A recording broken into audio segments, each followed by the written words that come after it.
नमस्कार भाइयों, मैं निर्देश सिरोही। मेरे इस वीडियो में मौर्योत्तर काल के बारे में बताया गया है। मौर्योत्तर काल 187 ईस्वी पूर्व से 240 ईस्वी तक। शुंग वंश 185 ईस्वी से 73 ईस्वी पूर्व से 73 ईस्वी पूर्व तक शुंग वंश रहा था। इसकी राजधानी विदिशा थी और इसकी स्थापना पुष्यमित्र शुंग ने की थी।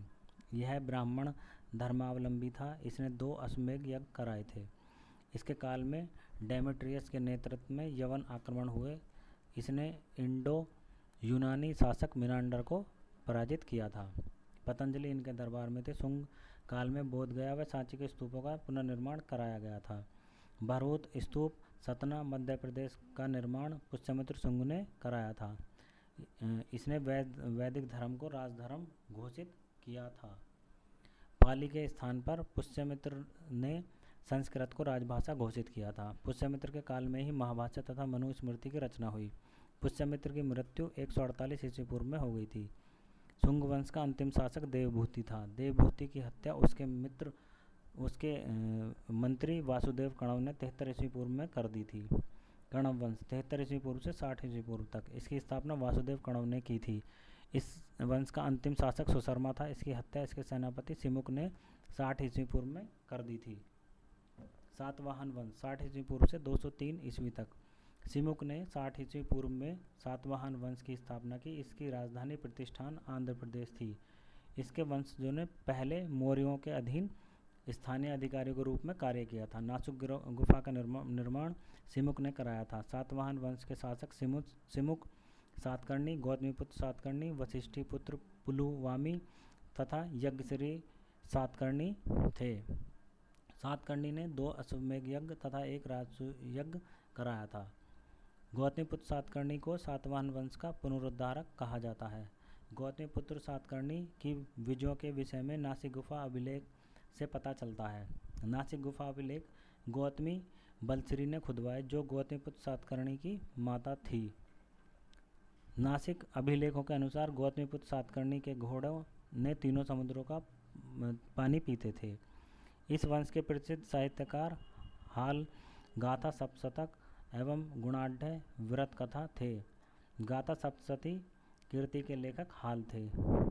सातवाहन शासकों ने चांदी, तांबे, शीशे, पोटीन तथा कांसे की मुद्राओं का प्रचलन किया था। भारत में शीशे के सिक्के चलाने वाले प्रथम शासक इसी वंश के थे। गौतमीपुत्र सातकर्णी ने ब्राह्मणों को भूमि अनुदान की प्रथा प्रारंभ की थी। सातवाहन वंश शासक यजना श्री सतकर्णी के सिक्कों पर जलपोत अंकित थे।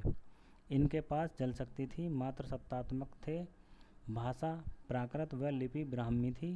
कार्ले का चैत्य, अजंता एलोरा की गुफाओं का निर्माण राष्ट्रकूटों द्वारा अमरावती कला में इनका विशेष योगदान रहा है। वाकाटक वंश, इसकी स्थापना विंध्य शक्ति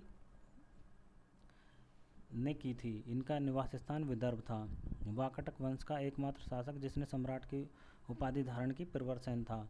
प्रवरसेन ने अनेक वैदिक यज्ञ किए। इसमें 4 अश्वमेध यज्ञ भी थे। प्रवरसेन ने एक प्रसिद्ध कृति सेतुबंध की रचना की थी। विदेशी आक्रमण, मौर्योत्तर काल के विदेशी आक्रमण। हिंद यूनानी मौर्योत्तर काल में हुए यूनानी आक्रमण की जानकारी गार्गी संहिता से प्राप्त होती है तथा इनका पुरातात्विक स्रोत हाथी गुम्फा अभिलेख है। भारत में सैनिक शासन प्रथम बार ग्रीकों द्वारा व्यवहार में लाया गया। प्रथम यूनानी आक्रमण 190 ईस्वी पूर्व में डेमेट्रियस फर्स्ट बैक्टीरिया ने किया था। डेमेट्रियस फर्स्ट ने अफगानिस्तान तथा पंजाब तथा सिंधु के बहुत बड़े हिस्से पर कब्जा कर लिया था। इसने साकल को अपनी राजधानी बनाया था। यूनानी अनुवृत्तियों में डेमेट्रियस फर्स्ट को भारत का राजा कहा गया है। एक अन्य यूनानी शासक यूक्रेटाइडीज ने भी भारत के कुछ हिस्सों पर अपना कब्जा कर लिया। इसने तक्षशिला को अपनी राजधानी बनाया था। सबसे प्रतापी इंडो यूनानी शासक मिनांडर था, जो 165 से 145 ईस्वी पूर्व तक था। बौद्ध ग्रंथों में इसे मिलिंद कहा गया है। मिनांडर ने बौद्ध धर्म अपनाया तथा नागसेन से बौद्ध धर्म की दीक्षा ली। अंतिम दिनों में अपने पुत्र को राजसत्ता देकर यह बौद्ध भिक्षु बन गया। मिलिंद पान्हो नामक ग्रंथ में मिनांडर की राजधानी सांकल या सियालकोट का वर्णन मिलता है। भारत में सबसे पहले हिंद यूनानियों ने सोने के सिक्के जारी किए तथा लेखयुक्त सिक्के भी इन्होंने ही जारी किए थे। भारत में प्रचलित 12 राशियाँ यूनानियों से ही ली गई हैं। भारतीय रंगमंच में यवनिका या पर्दा यूनानियों ने ही प्रारंभ किया था। विदेशी आक्रमण का क्रम सबसे पहले यूनानी, फिर शासक, फिर कुषाण। ईसा पूर्व दूसरी सदी के प्रारंभ में उत्तरी अफगानिस्तान में स्थापित भारत यूनानी राज्य बैक्ट्रिया था। हिंद पार्थियन ईस्वी पूर्व पहली सदी के अंत में पश्चिमोत्तर भारत पर पार्थियन पहलवों का राज था। इस वंश का सर्वाधिक शासक गोंडो फर्नीज 20 से 40 ईस्वी तक था। ईसाई धर्म के प्रचारक सेंट थॉमस गोंडो फर्नीज के दरबार में गया था। धन्यवाद भाइयों।